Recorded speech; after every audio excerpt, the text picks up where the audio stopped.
So what I want to talk about in this video is my story of transitioning from female to male.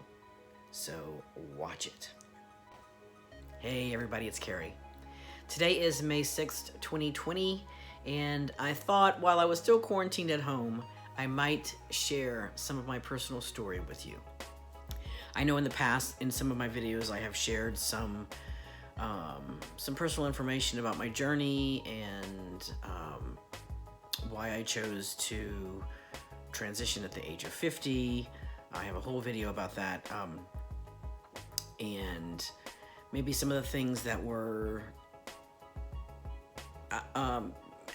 in my way, maybe I allowed to be in my way for waiting so long to transition. So I thought that I would probably elaborate a little bit on my journey and how I got to where I am. So I belong to a spiritual community here in Atlanta that celebrates diversity and celebrates inclusion and celebrates being a human, no matter what that is for you. And every year in March, the center celebrates Transgender Month of Visibility. And for the past couple of years, I've been very honored to be a part of that celebration in the month of March. This year was a little bit different because the plan was to have a panel and kind of a Q&A, and the people on the panel are all transgender people, female and male, and obviously that didn't work out so well because of the pandemic. So we did it virtually, and I'm glad that we actually did it. I wasn't sure if we were gonna go ahead with it this year or not, just because of everything going on, but the center decided they still wanted to recognize the transgender community and celebrate the entire month of March. But on the 29th, which was this year's Sunday, we celebrated the Transgender Day of Visibility. So it was kind of cool. We had a normal virtual service like we normally do, a short message from our reverend, and then it was pretty much myself and a couple of other people who take part in the transgender community. One was female, myself, male, and then we had a parent of a transgender child. So it was really a cool thing, but part of that was telling my story to my entire spiritual community and anybody else who's watching. We have a huge following all over the world, actually. So it was a really great opportunity to share my story, and it really made me think that I really haven't done a video on sharing that part of me. So this is what that's about. So my story, I have a friend who is very big in the transgender community here in Atlanta, and her organization actually goes to corporations and companies and speaks to them about transgender and non-binary inclusion in the workplace and educates people on that. And she's huge in the Atlanta area, but she says when you hear one transgender person's story, you've only heard one transgender person's story. So, and it's true, because everybody's story is a little bit different. Some of them might have some similar parts, but for the most part, everybody's story is very different and unique to the individual. For me, as far back as I can remember, I've always thought that God made a mistake and that I should have been born a boy. I've always thought that. So when I was young, I did everything that was relative to a guy. I played baseball with the boys. Excuse my visitor. This is Misha. I played baseball with the boys. I was in rodeos. I always kept my hair cut short.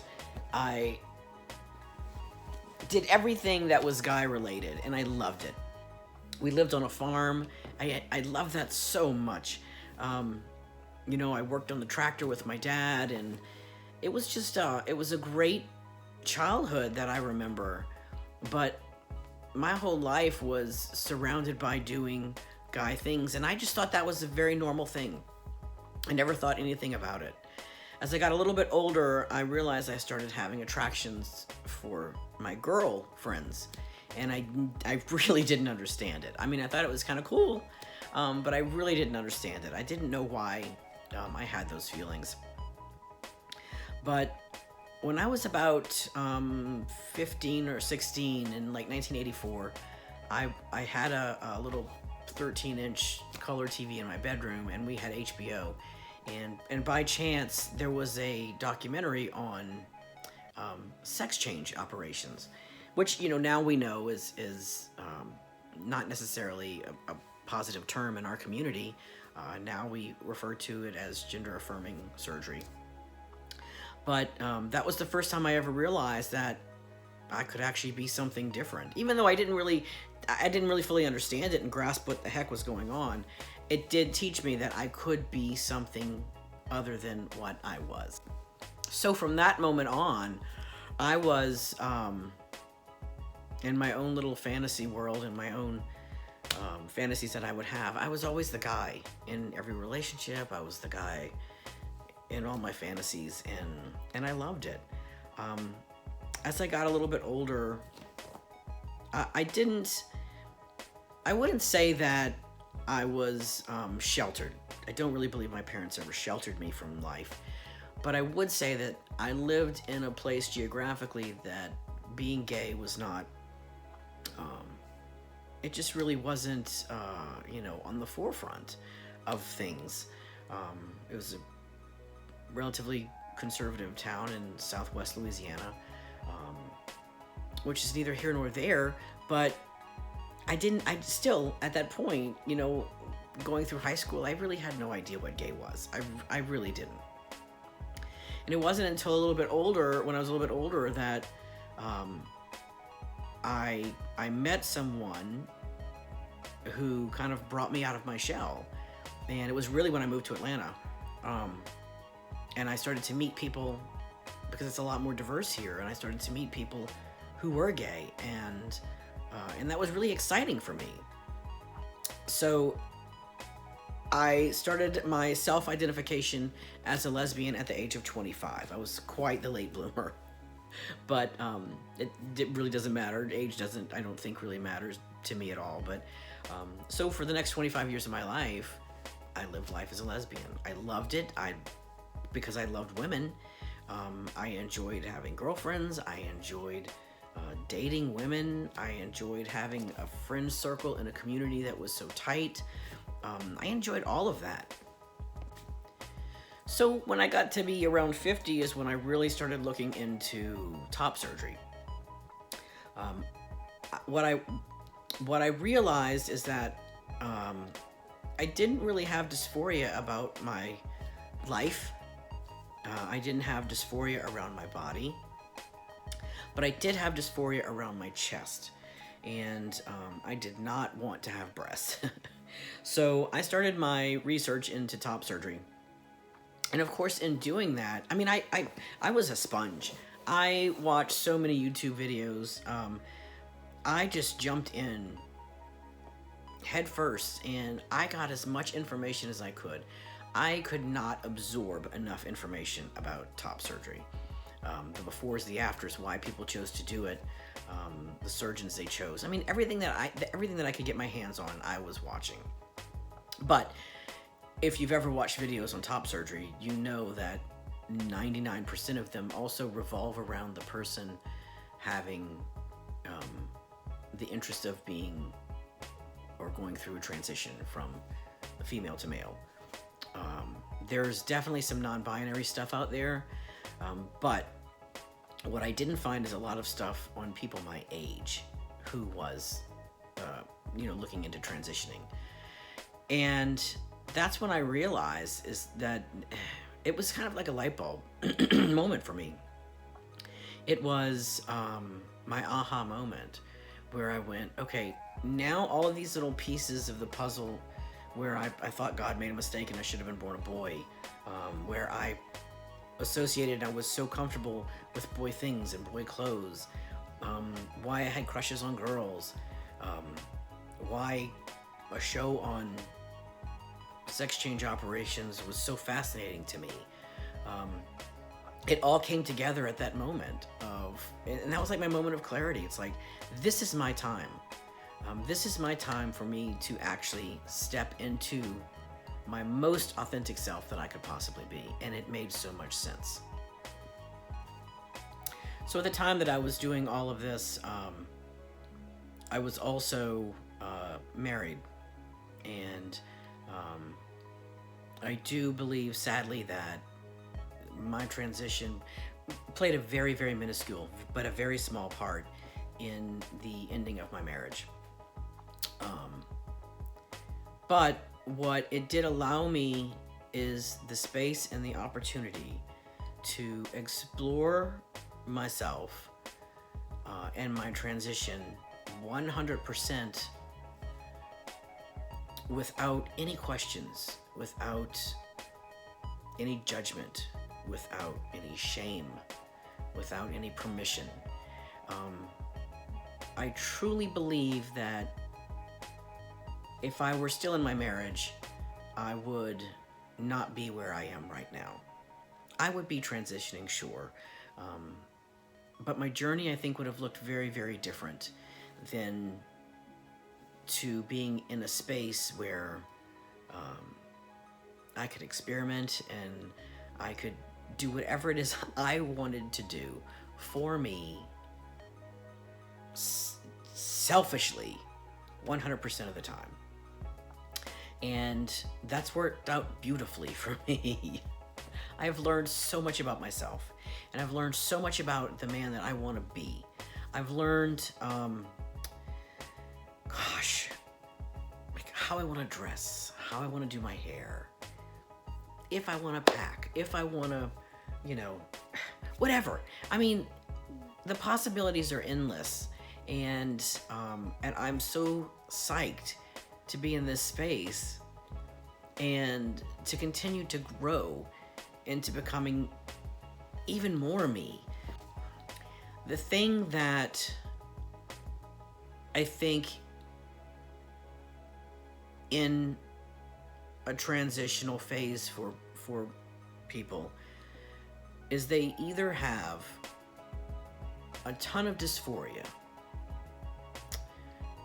around their body or around their life or around their image, around everything, and they can't wait. They cannot wait to be someone different or to become, I shouldn't say that. They can't wait to actually have their outside match their inside.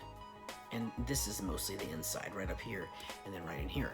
So I think that there's so much dysphoria that becoming their full and authentic self is a freeing and a release of a painful life they had prior. And then there's the whole spectrum in between, where I am is kind of on the opposite end of that spectrum. For 50 years of my life, I lived one certain way, and I didn't have that kind of dysphoria in my world. I, for the most part, was an unbelievably happy kid. I loved my childhood. I loved the person that I was. I loved my adulthood. I wouldn't change one thing that I went through. I wouldn't even say, God, I wish I'd have had top surgery sooner. Or, man, I wish I'd have transitioned sooner. Nothing. Because everything that I am right now is because of where I was before. And that's the beauty, for me, that's the beauty in my journey, is becoming and continually becoming the person that I am supposed to be. I love everything about my life prior to. I mean, obviously there was ups and downs of things. Every person has that. But I loved everything about my life. I loved who I was. I loved where I came from. I love my morals and my ethics and my spiritual beliefs. And I wouldn't have any of that had I not gone through the process that I went through. And now I still love me, and I love me even more. And as I continue my journey of transitioning, I will start to fall in love with new pieces that I continue to find out about me. And I think that is gorgeous. So again, what my friend said, when you hear one transgender person's story, you've heard one transgender person's story. And now you've heard my transgender person's story. I hope that part of what I've gone through has resonated. I get a lot of messages from people who are close to my age. Again, I'm 52. And I get a lot of messages from people who are around my age, who are grateful for the videos that I'm doing, mostly because there's not a whole lot out there for people around my age. So I truly believe that, and I hope that I am a participant in helping other people navigate through their journey a little bit. So please keep reaching out. I hope that you got some content from this. It doesn't matter to me if you're 52, if you're 35, or if you're 18 or younger. It doesn't matter to me, because as a community, this is something that we all go through together. Even though our stories and our journeys are different, we do all go through it together. So being in support of one another, I think is a very beautiful part of the process.